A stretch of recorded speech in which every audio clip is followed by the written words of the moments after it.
ಕಾಂಗ್ರೆಸ್ನ ಆಂತರಿಕ ಭಿನ್ನಾಭಿಪ್ರಾಯ ಬಗೆಹರಿಸಲು ಹೈಕಮಾಂಡ್ ಕಸರತ್ತು ಮಾಡ್ತಾ ಇದೆ. ಆದರೆ ಕಾಂಗ್ರೆಸ್ನ ಎರಡು ಬಣಗಳಿಂದ ಒತ್ತಡ ತಂತ್ರ ಹೆಚ್ಚಾಗುವ ಸಾಧ್ಯತೆ ಜಾಸ್ತಿ ಇದೆ. ಎರಡು ಬಣಗಳ ನಡುವಿನ ಬಡಿದಾಟವನ್ನು ನೋಡಿದ್ದೇವೆ ನಾವು.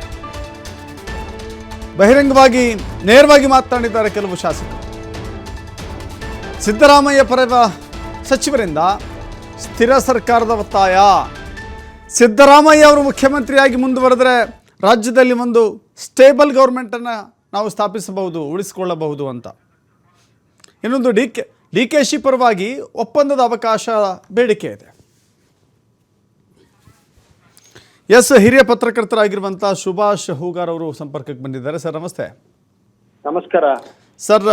ಇವತ್ತಿನ ದಿನ ರಾಜ್ಯ ರಾಜಕೀಯದ ಈ ಬಡಿದಾಟ ಇದೆಯಲ್ಲ, ಅದು ಕುರ್ಚಿ ಬದಲಾವಣೆ ಅಥವಾ ಕ್ಯಾಬಿನೆಟ್ ರಿಷಫಲ್, ಒಂದು ರೀತಿ ಎಲ್ಲ ಬೆಳವಣಿಗೆಗಳಿಗೆ ಒಂದು ಕ್ಲೈಮ್ಯಾಕ್ಸ್ ಅಂತ ಹೇಳ್ಬೋದಾ ಸರ್ ಇವತ್ತು?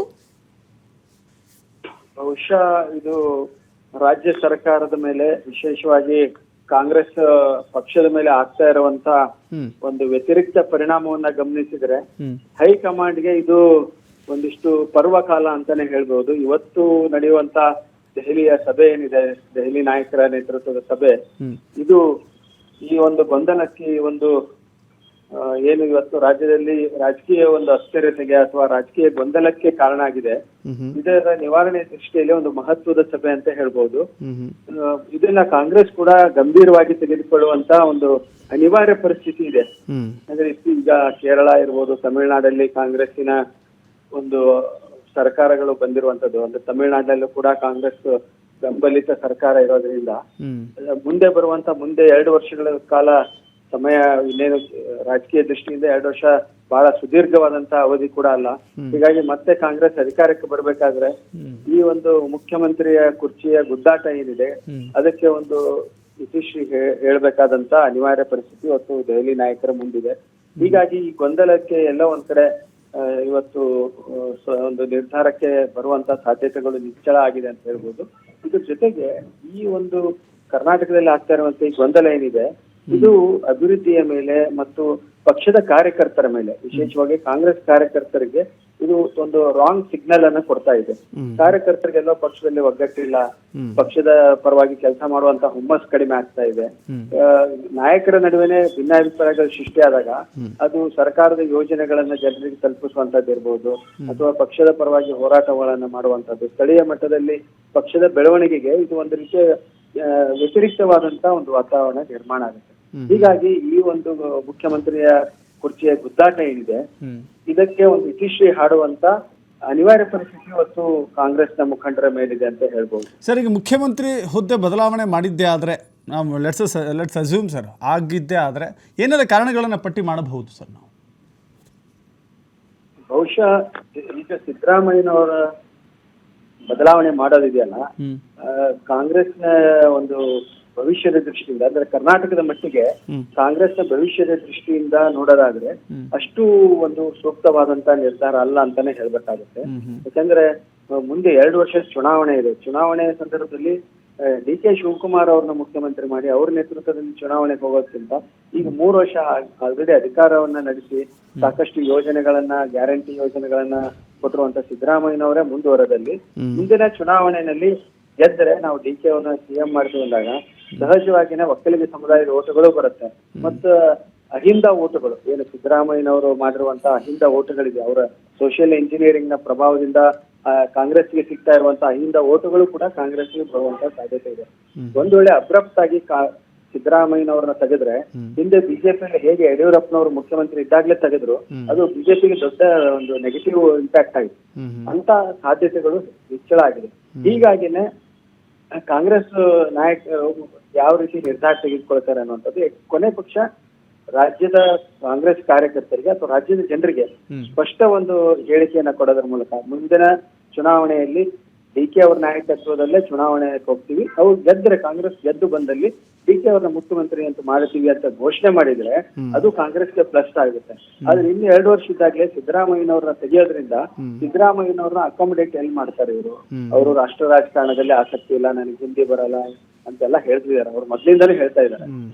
ಹೀಗಾಗಿ ಬೇರೆ ರಾಜ್ಯಗಳಿಗೆ ರಾಜ್ಯಪಾಲರು ಮಾಡಕ್ಕೆ ಅವ್ರ ಕೇಂದ್ರದಲ್ಲಿ ಸರ್ಕಾರನೂ ಇಲ್ಲ, ಸೊ ಕೇಂದ್ರದಲ್ಲಿ ಮಂತ್ರಿ ಮಾಡಕ್ಕೆ ಅವ್ರ ಸರ್ಕಾರ ಇಲ್ಲ.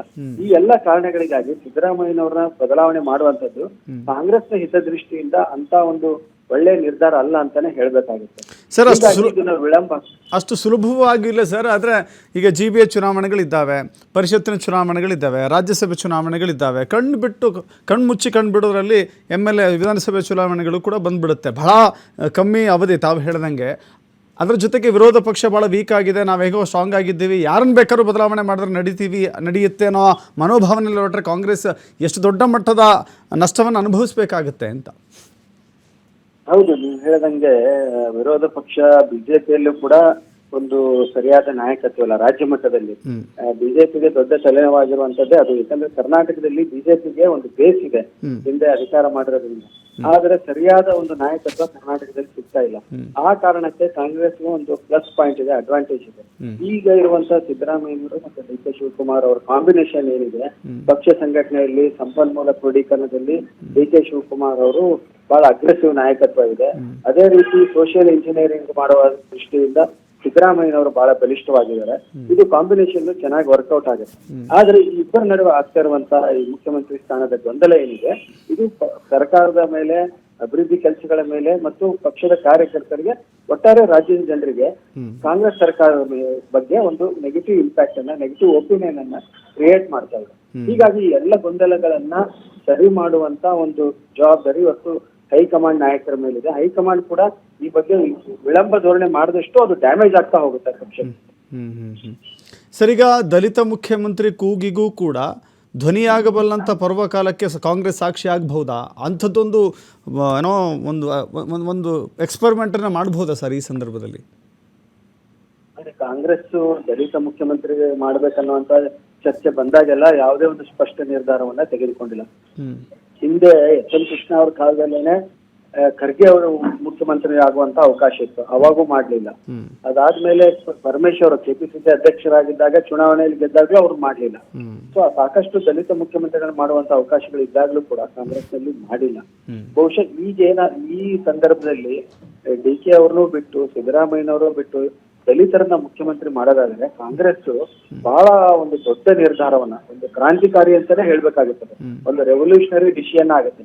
ಬಟ್ ಅಂತ ಒಂದು ನಿರ್ಧಾರವನ್ನ ಕಾಂಗ್ರೆಸ್ ತೆಗೆದುಕೊಳ್ಳುತ್ತಾ ಅನ್ನುವಂಥದ್ದೇ ಒಂದು ಅನುಮಾನ.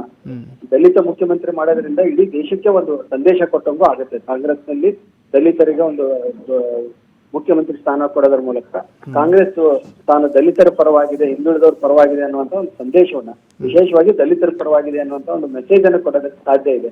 ಆದ್ರೆ ಕಾಂಗ್ರೆಸ್ ಅಂತ ಒಂದು ದೊಡ್ಡ ನಿರ್ಧಾರವನ್ನ ತೆಗೆದುಕೊಳ್ಳುವಂತ ಸಾಧ್ಯತೆಗಳು ತೀರಾ ಕಡಿಮೆ. ಇತ್ತೀಚೆಗೆ ನಡೆದಂತ ಉಪಚುನಾವಣೆಯಲ್ಲಿ ಕೂಡ ಅವರು ತಮ್ಮ ಅಧಿಕಾರ ಇದ್ರೂ ಕೂಡ ಮತ್ತು ಆ ಎರಡು ಉಪಚುನಾವಣೆಯಲ್ಲಿ ಸೋತರು ಸರ್ಕಾರದ ಮೇಲೆ ಏನು ಪರಿಣಾಮ ಆಗ್ತಿರಲಿಲ್ಲ. ಅಲ್ಲೂ ಕೂಡ ಅವ್ರು ಯಾವುದೇ ಒಂದು ದೊಡ್ಡ ನಿರ್ಧಾರವನ್ನ, ಅಂದ್ರೆ ಹೊಸ ನಿರ್ಧಾರವನ್ನು ತೆಗೆದುಕೊಳ್ಳಿಲ್ಲ. ಅದೇನಂತಾರೆ ಅಪ್ಪ ನೆಟ್ಟ ಆಲದ ಮರಕ್ಕೆ ಚೋಚ್ ಬೀಳೋದಂತಲ್ಲ, ಅದೇ ರೀತಿ ಅವ್ರ ಕುಟುಂಬದವ್ರಿಗೇನೆ ಟಿಕೆಟ್ ಕೊಟ್ರು. ಸೊ ಕಾಂಗ್ರೆಸ್ನ ಜಾಯಮಾನ, ಕಾಂಗ್ರೆಸ್ನ ಇತಿಹಾಸವನ್ನು ನೋಡಿದ್ರೆ ಅವರು ಹೊಸ ನಿರ್ಧಾರಗಳನ್ನ ತೆಗೆದುಕೊಳ್ಳೋದ್ರಲ್ಲಿ ತುಂಬಾ ಹಿಂದೆ ಬಿದ್ದಿದ್ದಾರೆ. ಬಿಜೆಪಿಗೆ ಹೋಲಿಸಿದ್ರೆ ಬಿಜೆಪಿ ಆ ರೀತಿ ಹೊಸ ಎಕ್ಸ್ಪೆರಿಮೆಂಟ್ ಮಾಡ್ತಾ ಹೋಗುತ್ತೆ ರಾಜಕೀಯದಲ್ಲಿ. ಪಕ್ಷದ ಕಾರ್ಯಕರ್ತರಿಗೆ ಯಾವುದೇ ಹಿನ್ನೆಲೆ ಇಲ್ಲದವರಿಗೆ ಅನೇಕ ಬಾರಿ ಟಿಕೆಟ್ ಅನ್ನ ಕೊಡುತ್ತೆ, ಅನೇಕ ಬಾರಿ ಬೇರೆ ಬೇರೆ ಹುದ್ದೆಗಳನ್ನು ಕೊಡುತ್ತೆ. ಆದ್ರೆ ಕಾಂಗ್ರೆಸ್ನ ವಾತಾವರಣ ಆ ರೀತಿ ಇಲ್ಲ. ಬಹುಶಃ ಅಂತ ಒಂದು ನಿರ್ಧಾರ ತೆಗೆದುಕೊಳ್ಳೋದಾದ್ರೆ ಅದೊಂದು ಅಚ್ಚರಿಯ ನಿರ್ಧಾರ ಅಂತಾನೆ ಹೇಳ್ಬೇಕಾಗುತ್ತೆ. ಬಹಳ ರೆವಲ್ಯೂಷನರಿ ಡಿಸಿಷನ್ ಆಗ್ಬಿಡುತ್ತೆ. ಬಟ್ ದಲಿತ ಮುಖ್ಯಮಂತ್ರಿ ಮಾಡುವಂತ ಸಾಧ್ಯತೆಗಳು ತೀರಾ ಕಡಿಮೆ ಅಂತ ಅನ್ಸುತ್ತೆ. ಎಸ್. ಧನ್ಯವಾದಗಳು ಸುಭಾಷ್ ಸರ್, ನಮ್ಮ ಜೊತೆ ಮಾತನಾಡೋದಕ್ಕೆ, ತಮ್ಮ ಅಭಿಪ್ರಾಯಗಳನ್ನು ಹಂಚಿಕೊಂಡಿದ್ದಕ್ಕೆ. Thank you.